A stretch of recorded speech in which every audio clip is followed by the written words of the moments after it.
Good morning, good afternoon and good evening. Welcome to another episode of Unprofessionals. मैं हूं आपका host और दोस्त करण सहानी। जनरली हम अपनी रोज़मर्रा की ज़िंदगी में हेल्थ, फिटनेस, सप्लीमेंट्स, डाइट और जाने क्या-क्या की बात करते रहते हैं। चलिए जानते हैं आज अपने एक नए गेस्ट से, जो कि हमें इन सारी चीज़ों के बारे में डिटेल में बताएँगे और क्या उनकी राय है और क्या हमें उन सारी चीज़ों को एग्ज़ीक्यूट करना चाहिए या नहीं एग्ज़ीक्यूट करना चाहिए। तो चलिए अब मिलते हैं अपने गेस्ट से।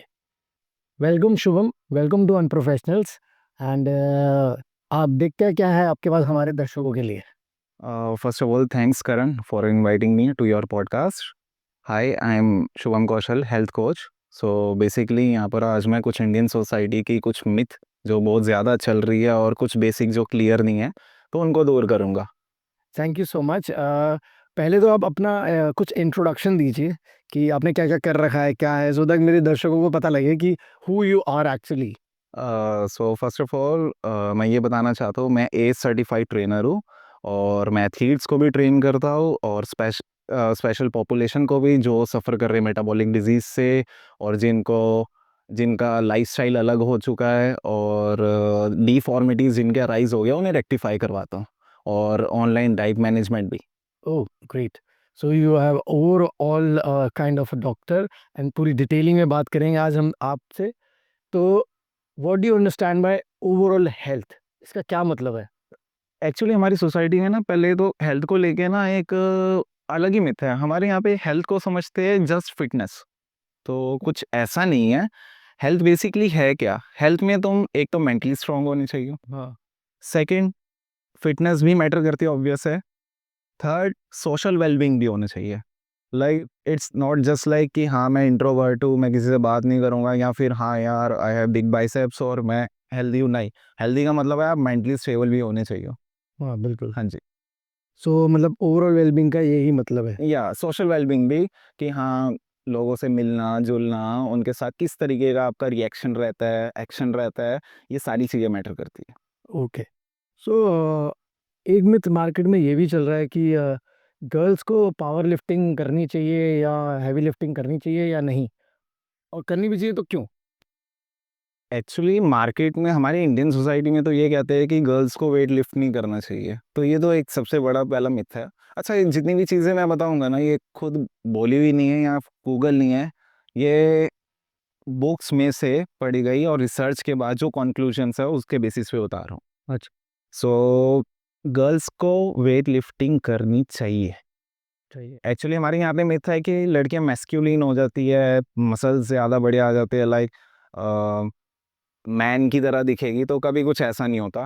फर्स्ट ऑफ ऑल पहले तो डिफरेंशिएट करेंगे कि मैन बॉडी और वीमेन बॉडी में होता क्या है कि दोनों में टेस्टोस्टेरोन और एस्ट्रोजन दोनों बनते हैं। टेस्टोस्टेरोन मैन बॉडी में भी बन रहा है, बस ये है कि उसका लेवल वुमेन के कंपैरेटिवली क्या है, हाई है। हाँ यार। और वुमेन बॉडी में एस्ट्रोजन ज़्यादा बन रहा है और टेस्टोस्टेरोन बहुत कम है।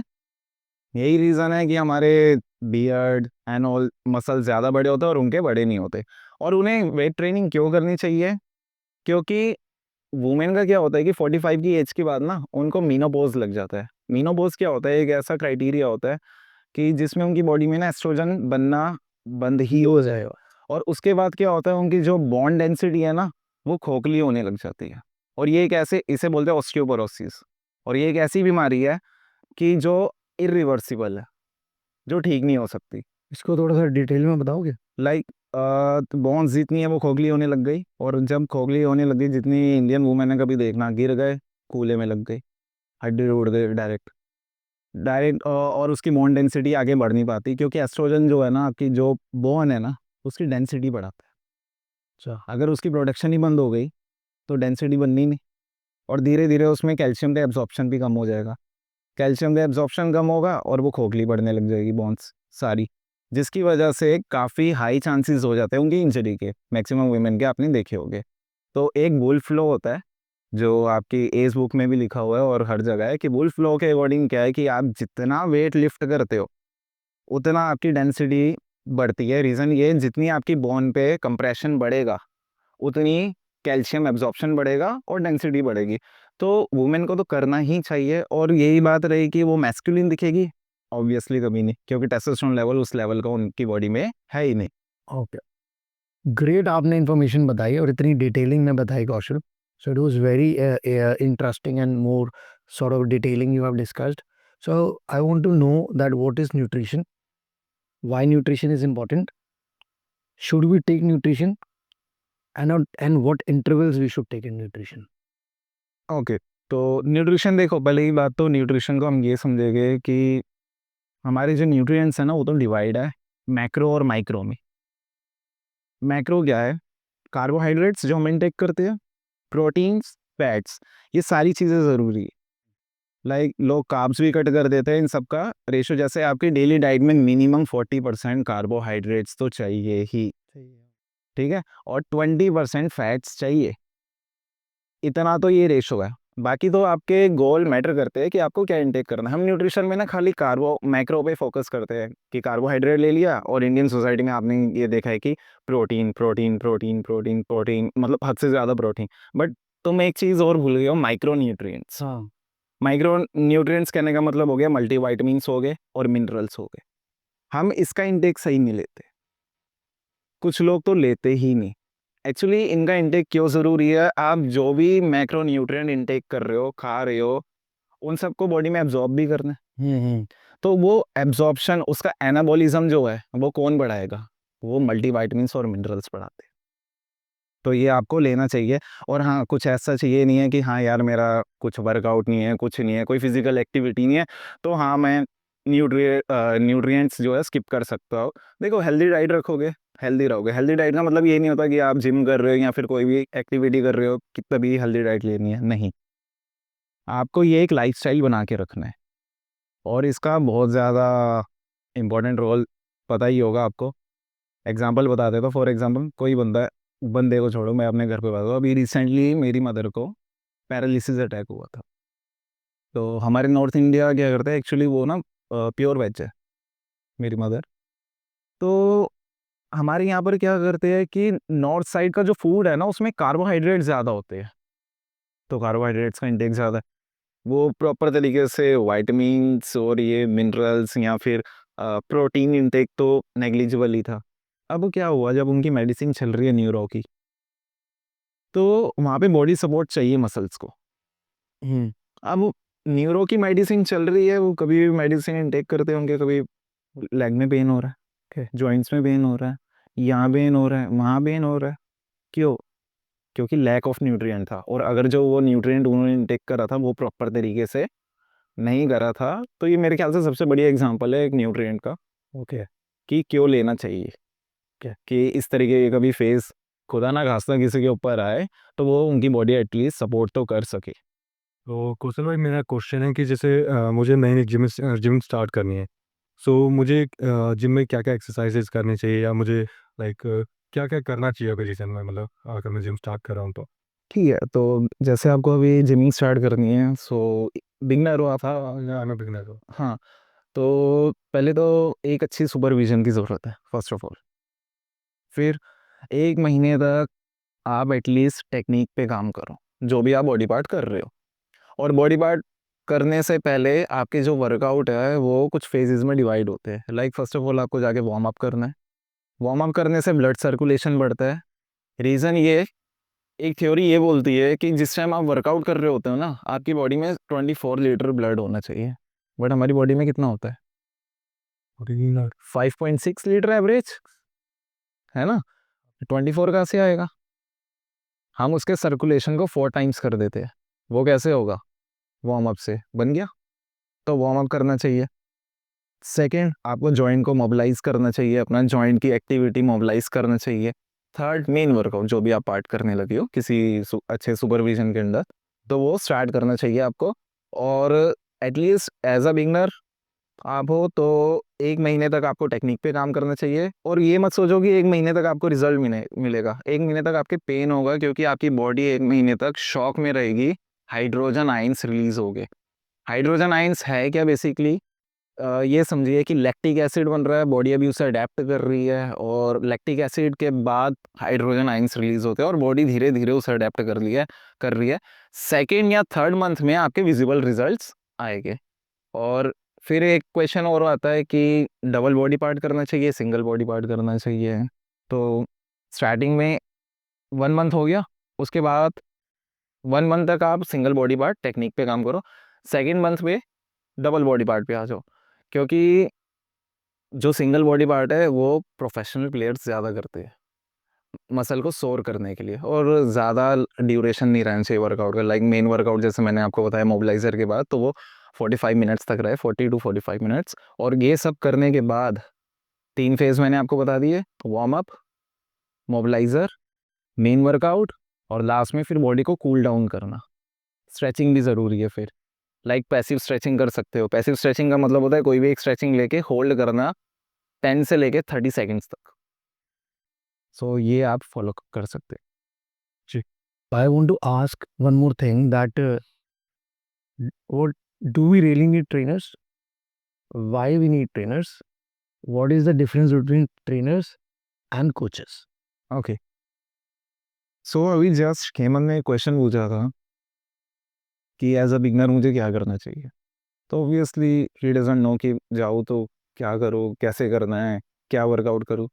तो इस फेज में ऑब्वियसली है ही नीड्स अ ट्रेनर, क्योंकि वो आपको सुपरवाइज करेगा, एक अच्छी गाइडेंस देगा, आपको मशीन्स पे टेक्निक बताएगा। मोस्ट इम्पॉर्टेंट कि आपके इंजरी के चांसेस मिनिमाइज हो जाएंगे, ऑलमोस्ट नेग्लिजिबल। और अगर एक अच्छी सुपरविजन नहीं है तो आपके इंजरी के चांसेस भी बढ़ेंगे, प्लस एक लॉन्ग टर्म में क्या होता है, डिफॉर्मिटी राइज हो जाती है। क्या राइज हो जाएगी? डिफॉर्मिटी। डिफॉर्मिटी का एग्जांपल बताता हूँ मैं। फॉर एग्जांपल, मैंने काफ़ी जिम्स में ना देखा है कुछ लोगों को लाइक ऐसे घूम रहे होते हैं, हाँ, शोल्डर मोटे है, नो डाउट, अच्छे शोल्डर है, डेल्स अच्छे है, घूम रहे हैं, बट है क्या एक्चुअली, ये क्या लैक ऑफ सुपरविजन है। उन्होंने शोल्डर तो बना लिए, बट उसकी जो सिमेट्री है ना वो नहीं करी। वो सही से नहीं बनाई। रीज़न, उन्होंने एंटीरियर मतलब एंटीरियर डेल्टोइड्स पे ज़्यादा काम कर लिया, जिसकी वजह से उनकी ये जो ह्यूमरस बोन है वो मसल जो आगे की साइड उसने क्या कर दिया, रोटेट कर दिया, तो ये डिफॉर्मिटी राइज हो गई। ओके, अच्छा, यूएस स्टडीज़ ये बताती है कि हमें जब शोल्डर का वर्कआउट कर रहे हैं उसे करना चाहिए 3:2 की रेशो में। लाइक अगर आप 2 एक्सरसाइज एंटीरियर यानी ये फ्रंट शोल्डर की एक्सरसाइज कर रहे हो तो 3 पीछे की करनी चाहिए, बट हमारे यहाँ क्या करते हैं, जस्ट एक एक्सरसाइज होती है, पीछे की है। रियर पेक डेक फ्लाई, है ना, हाँ हाँ। और कोई नहीं होती। तो ये डिफॉर्मिटी इस तरीके की राइज हो सकती है, तो ज़रूरत पड़ती है यार ट्रेनर की। अब ट्रेनर और कोचेस में क्या फ़र्क है? देखो, ट्रेनर्स आपको इक्विपमेंट्स पे समझा देगा कि कैसा वर्कआउट करना है, इक्विपमेंट्स कैसे यूज़ करने हैं, और एक बिगनर के लिए सही है, मे बी एक इंटरमीडिएट लेवल तक के बंदे के लिए ठीक है। बट अगर हम बात करें कोचेस की, तो कोचेस आपकी पूरी बॉडी को एनालिसिस करके उसके अकॉर्डिंग एक स्केड्यूल बना के देते हैं जो आपको फॉलो अप करना है। बेसिकली ट्रेनर में अगर आप वास्ट नॉलेज डाल दो तो वो क्या बन जाएगी, कोचेस। मुझे पहली बार समझ आया कि ट्रेनर कितना इम्पोर्टेंट है और ट्रेनर और कोचेस में क्या फ़र्क है। सो इट वाज वेरी नाइस, मेरे को बहुत कुछ क्लियर हुआ है आज। काफ़ी टाइम से मैं भी जिमिंग कर रहा हूँ, बट मुझे बहुत सारी चीज़ें आज क्लियर हुई हैं। सो मेरे मन में एक मिथ है, और मेरे हिसाब से बहुत सारे लोगों के मन में भी एक मिथ यही होगा कि as a protein intake we tend to move toward chicken खाना है या एग्स खाने हैं। ठीक है, तो इसमें क्या डिफरेंस है? पहले तो प्रोटीन को समझते हैं। प्रोटीन में ना मेन कंपोनेंट होता है नाइट्रोजन। जो नाइट्रोजन रिटेंशन, हमारी बॉडी नाइट्रोजन कितना रिटेन कर सकती है, जिस सोर्स से प्रोटीन आ रहा है उस सोर्स का अगर नाइट्रोजन हमारी बॉडी ने ज़्यादा रिटेन कर लिया तो वो क्या बन गया, एक तरीके से अच्छा प्रोटीन। तो बायोलॉजिकल अगर वैल्यू देखते हैं ना, बायोलॉजिकल वैल्यू कहने का मतलब ये होता है कि कितना नाइट्रोजन रिटेंशन है, तो एग का बहुत बेटर है, 96 है, वही चिकन का ऑलमोस्ट 74 या 76। तो मतलब हमें एग इनटेक करें तो ज़्यादा बेटर है रादर देन चिकन। ओके। हाँ जी। सो कौशल भाई, ये जो शुगर कट डाउन कर रहे हैं लोग, तो ये लाइक सही है और लाइक गलत है, तो आप क्या कहना चाहेंगे इसके बारे में? पहले तो हमें ना ये ना एक मिथ है कि शुगर वेट पुट अप करती है, ये मुझे समझ नहीं आया आज तक। एक्चुअली है क्या, क्लैरिटी नहीं है यहाँ पे ना। शुगर कभी वेट पुट अप नहीं करती, ये वेट बढ़ता क्यों है, वो जो आपकी कैलोरीज जब सरप्लस में चले जाती है ना तो वेट बढ़ता है, बेसिक। आजकल यहाँ पे शुगर कट डाउन कर रहा है हर कोई, बट किसी को ये नहीं पता शुगर मोस्ट इम्पॉर्टेंट है हमारी बॉडी के लिए। लाइक आपको वर्कआउट करना है, वर्कआउट से पहले आप क्या करते हो, कॉम्प्लेक्स कार्ब्स खाते हो। कॉम्प्लेक्स कार्ब्स कहने का मतलब शुगर, शुगर इनटेक करते हो, क्योंकि वो ही शुगर आपके मसल के अंदर ग्लाइकोजन होता है, ग्लाइकोजन को फिल करती है, जो आपकी हेल्प करेगी वर्कआउट करने में। ये ग्लाइकोजन क्या बताता हूँ, एक गाड़ी है, गाड़ी फ्यूल से चलती है, उसकी जो टंकी है वो समझ लो वो ग्लाइकोजन है एक तरीके से, उसमें जो फ्यूल है ग्लाइकोजन लेवल वो फिल हो गया। अब वो जितना फिल रहेगा उतनी देर तक गाड़ी चलेगी, वो कम फिल होगा गाड़ी नहीं चलेगी। और अगर वो फिल ही नहीं होगा या नेग्लिजिबल होगा तो एक टाइम पे क्या हो जाएगा, अंदर से इंजन या टंकी वगैरह सड़ जाएगी सब कुछ। तो ये शुगर कट डाउन में लोग क्या कर रहे हैं कि शुगर बिल्कुल डाउन लेके जा रहे हैं और वर्कआउट कर रहे हैं फिर, जिसकी वजह से क्या हो रहा है, काफ़ी लोगों को ब्लैकआउट हो रहे हैं जिम फ्लोर पे। आपने सुना होगा अभी पीछे हुआ था कि ब्लैकआउट हो गया, गिर गया ये बंदा। हुआ क्या था कि उन्होंने वेट कम करने के चक्कर में क्या करा, शुगर कट डाउन करी, वो उन्होंने इतनी कट डाउन कर ली कि जिसकी वजह से उनका ग्लाइकोजन डाउन चले गया। मोस्ट इंपॉर्टेंट चीज, हमारी जो CNS है यानी ब्रेन सेंट्रल नर्वस सिस्टम, वो कार्बोहाइड्रेट्स पे काम करता है। वो ना ही प्रोटीन यूज़ करता है ना ही फैट यूज़ करता है, वो काम किस पे करता है, कार्बोहाइड्रेट्स पे। तो भाई अगर शुगर ही तुमने इनटेक नहीं करी तो उस टाइम पे आपका CNS के शट डाउन होने के चांसेस क्या हो जाएंगे, हाई हो जाएंगे। और शुगर हाई हो जाए ना, कोई नहीं, एक पार्टी कटेगा ना, पैर कट गया। बट शुगर बिल्कुल डाउन हो गई ना, तो आपके पास बिल्कुल भी चांस नहीं है बचने का। और मिथ साथ में ये भी है कि शुगर लोग इनटेक तो कर रहे हैं। लाइक मैंने अभी पीछे देखा था, एक शुगर फ्री बिस्किट आ रहे थे, लोग खा रहे थे। शुगर को लोग खाली समझते चीनी हो गया या मीठा हो गया, नहीं यार, बहुत सी चीज़ें हैं उसमें शुगर है। आप रोटी खा रहे हो तब भी शुगर है। अब शुगर को रिप्लेस करते लोग, शुगर नहीं खानी मैंने, गुड़ खा लूंगा। वो उसी ही प्रोसेस से बना है, दोनों सेम है, दोनों में सैकराइड्स की चेन का फ़र्क है बस, और कुछ नहीं। बस तो शुगर इतना डाउन मत लेकर जाओ, एक अच्छी सुपरविजन के अंडर रह के आप अपने बॉडी वेट के हिसाब से देखो कि कट डाउन करने की ज़रूरत है, यानी कट डाउन करो, बिल्कुल कट ना करो, उसका इंटेक कम कर दो। कौशल, जैसा कि आपने बताया आप सर्टिफाइड एज ट्रेनर हो, lot of detailing you have read about in fitness, तो मुझे ऐसा लगता है आप स्टूडियोज भी रहे होगे काफ़ी। तो इसके अलावा क्या इससे पहले आपको काफ़ी स्टूडियोज थे, कुछ और करते थे, या आपकी ओवरऑल जर्नी क्या है, समराइज करके बताओ एक बार। सो करण, बेसिकली क्या है कि मेरा एक और काम है, तो एक्चुअली वो मेन काम है, और ये भी है, दोनों पैरेलली चलते हैं। एक्चुअली मैं मैथ्स ट्यूटर भी हूँ, और अकाउंटेंसी और सीनियर्स को पढ़ाना, अकाउंटेंसी हो गया, इकोनॉमिक्स हो गया, ये मैं पढ़ाता हूँ। और काफ़ी टाइम से, ऑलमोस्ट 12+ ईयर्स हो गए, तो इस फील्ड में मुझे काम करते हुए काफ़ी स्टूडेंट्स मैंने निकाले हैं। तो इसमें भी रहा हूँ, प्लस मेरी जो प्रोफाइल है वो बीकॉम ऑनर्स तो मैंने करी हुई है, मास्टर्स डबल करी हुई है। और यूजुअली मैं गवर्नमेंट एग्ज़ाम की तैयारी भी करवाता हूँ। तो अब ये है कि मैं इस फील्ड में फ़िटनेस में इसलिए आया, ब्रेन से मैं ब्राइट रहा हूँ स्टार्टिंग से, बट इस फील्ड में मैं इसलिए आया हूँ कि ये मेरा पैशन है। एक होता है ना किक मिलना या फिर मज़ा आना, तो ये काम करके ना मुझे बहुत ज़्यादा, एक होता है ना कि हाँ हर बार मज़ा आ रहा है, मज़ा आ रहा है। रीज़न ये है क्योंकि साइंस रिजिड नहीं है। आज जो कॉन्सेप्ट्स है वो हो सकता है आगे चेंज भी हो। फॉर एग्जांपल बताता हूँ, हमारी बॉडी में 639+ मसल्स है, हमारी बॉडी में 639+ मसल्स है, और वो भी अभी अंडर रिसर्च है। हो सकता है कल नया मिल जाए, अंडर रिसर्च आ रहा है उसका लिखा हो। तो डायनेमिक तो है ही नहीं, डायनेमिक है साइंस, रिजिड तो है ही नहीं। तो ये है कि कहीं ना कहीं कुछ ना कुछ पढ़ने को मिलता रहता है, नया मिलता रहता है, रिसर्च और कॉन्ट्राडिक्शंस जितनी आजकल यूट्यूब वगैरह पे हो रही है। ठीक है, मतलब अच्छा लगता है, बट हाँ मुझे थोड़ा सा वो लगता है कि क्यों ही, कि जब आपके पास बुक्स है तो आजकल के लोग क्यों रील्स पे इतना जा रहे हैं, क्यों भाई बुक्स बनाई हैं। क्योंकि देखो गूगल पे ना, आज के डेट में मैं कोई भी डिटेल डाल दूँ या आप भी डाल दो, वो आ जाएगी। बट बुक्स में वही प्रिंट होती है जो वेरीफाइड होती है। सो बुक से मुझे प्यार है बेसिकली। सो कौशल भाई, आप जैसे नेचुरल ट्रांसफॉर्मेशंस कराते हैं, तो रिसेंटली आपने कोई लाइक किसी को आप ट्रेन कर रहे हो, आपने किसी एथलीट को आपने ट्रेन किया हो, आप कोई एग्जांपल देना चाहेंगे? हाँ मतलब मेरे क्लाइंट्स तो ऑब्वियस है, बहुत है।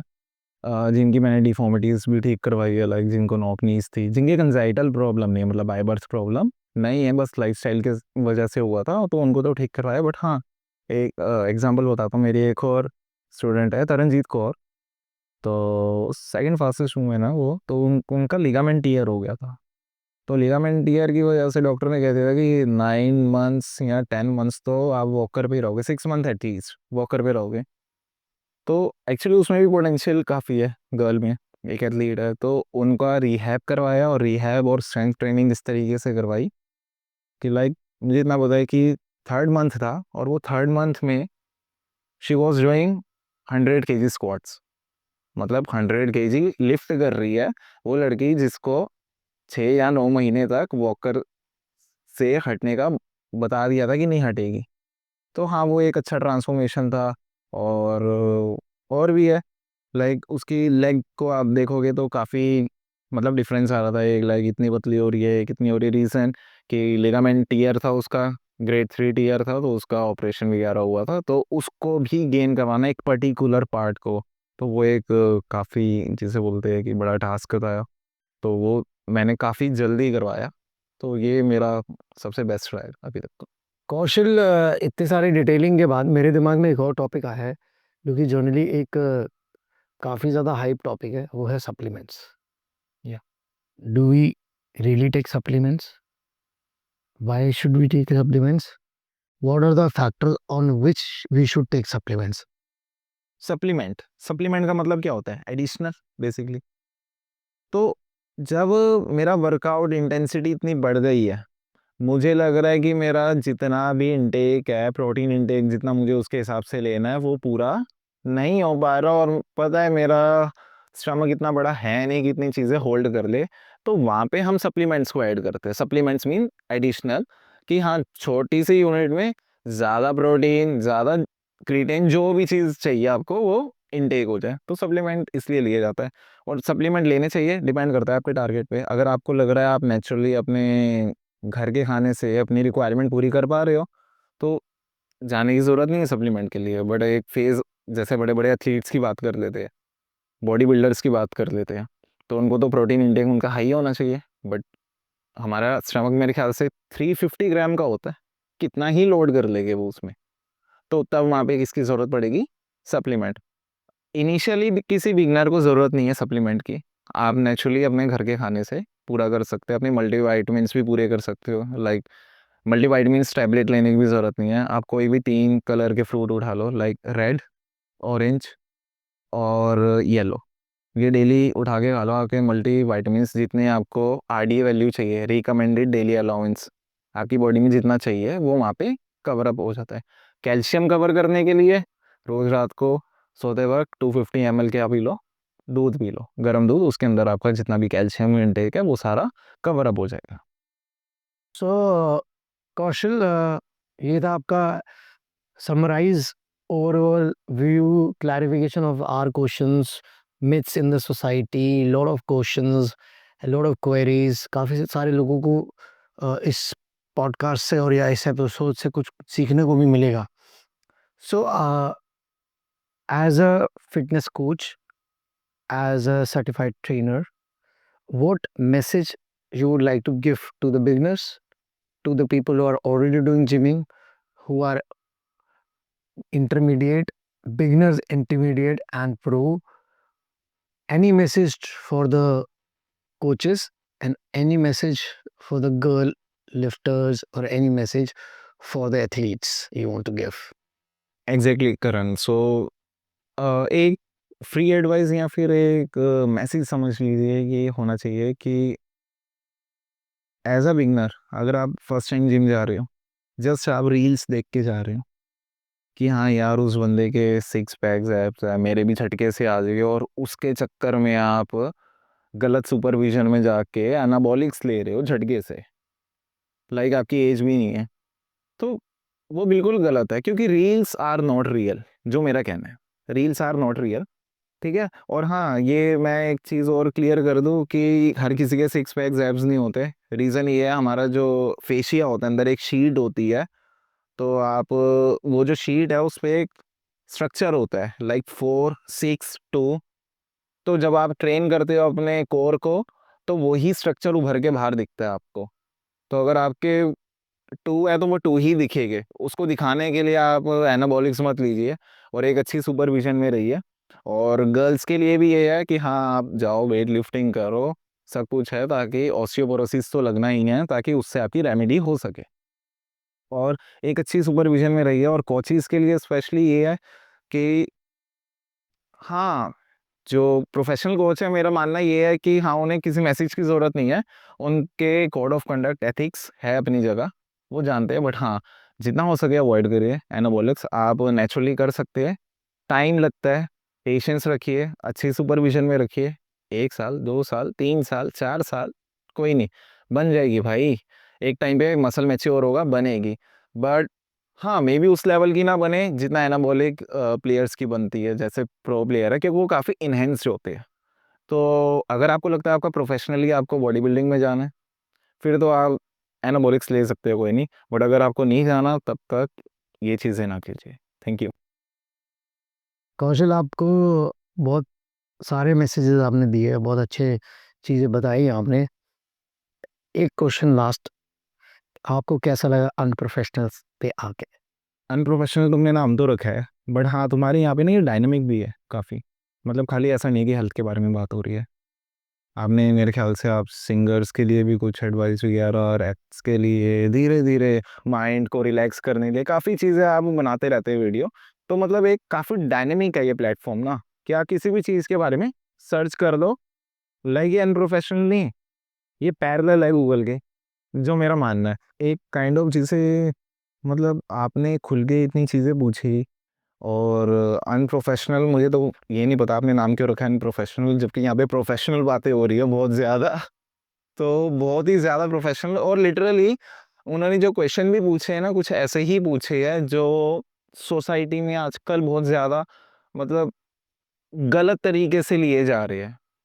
फॉर एग्जांपल लास्ट में भी उन्होंने कहीं ना कहीं मेरा एक मैसेज ले लिया कि हाँ, जो सोसाइटी को प्रोटेक्ट करे।